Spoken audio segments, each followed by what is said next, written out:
story. Former President Joe Biden and his family are now reviewing treatment options with doctors after Mr. Biden was diagnosed with an aggressive form of prostate cancer.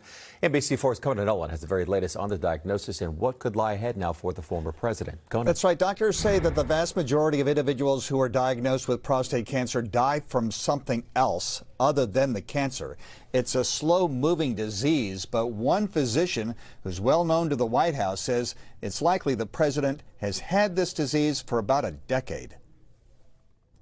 The news came yesterday that the 46th President of the United States, Joe Biden, was battling an aggressive form of prostate cancer, which has spread to his bones. This after he had complained of urinary problems. Last week, physicians had discovered a small nodule on his prostate. Once the cancer has spread to the bones, it's no longer curable, but it's very treatable and very controllable. President Trump on social media saying he and the First Lady were saddened by the news, wishing Mr. Biden a fast and successful recovery. Former President Obama and former Vice President Kamala Harris also sharing well wishes. The news comes just as a new book is released this week, which chronicles what the authors claim was a systemic effort to hide President Biden's declining mental condition. Original Sin by CNN's Jake Tapper and Politico's Alex Thompson say multiple individuals within the White House shielded the president's mental acuity problems, not just from the press, but from Mr. Biden's cabinet. The former president recently denied any cover-up. They are wrong. There's nothing to sustain that. Now added to the debate, Mr. Biden's physical health over the past 4 years.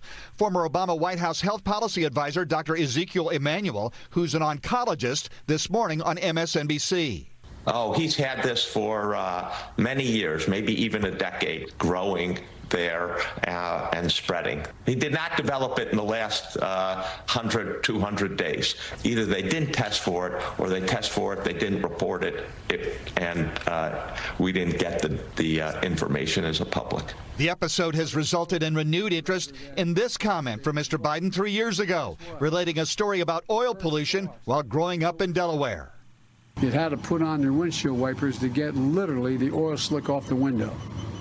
That's why I and so damn many other people I grew up have cancer. At the time, the White House said it was a reference to Mr. Biden's minor skin cancer removal. While saying he hopes for the best for the former president, Vice President J.D. Vance today echoed concerns over what the public was told. Why didn't the American people have a better sense of his health picture? Why didn't the American people have more accurate information about what he was actually dealing with? This is serious stuff. Once again, physicians say there's quite a possibility that the former president will still be able to live a positive and life over the next several years. The family, we are told in private, is discussing their options. I'm Conan Nolan, NBC4 News.